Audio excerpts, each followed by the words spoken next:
Story Support Foundation will be Ms. Ruby Gonzalez Mayor as its president, with Mrs. Emelita Almasara as witness, and for the National Museum, myself and Assistant Director Ana Labrador as witness.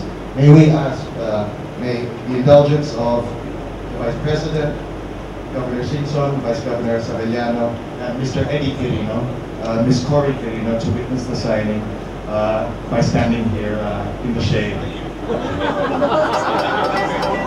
participate in the photo opportunity.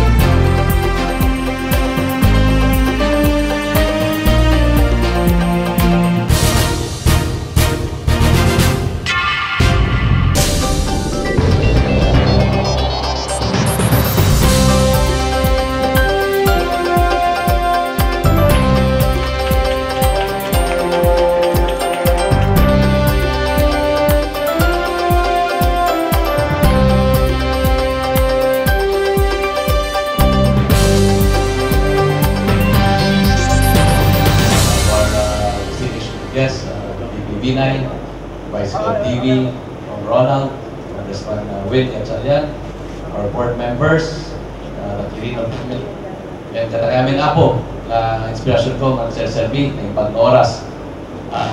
Again, this is another milestone for, and first of all, we want to thank Governor Chavit for doing this with the National Museum.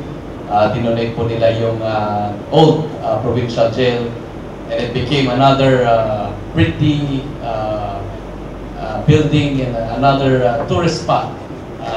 And I think for the past few months, there's been a tourist coming in and really giving good feedback.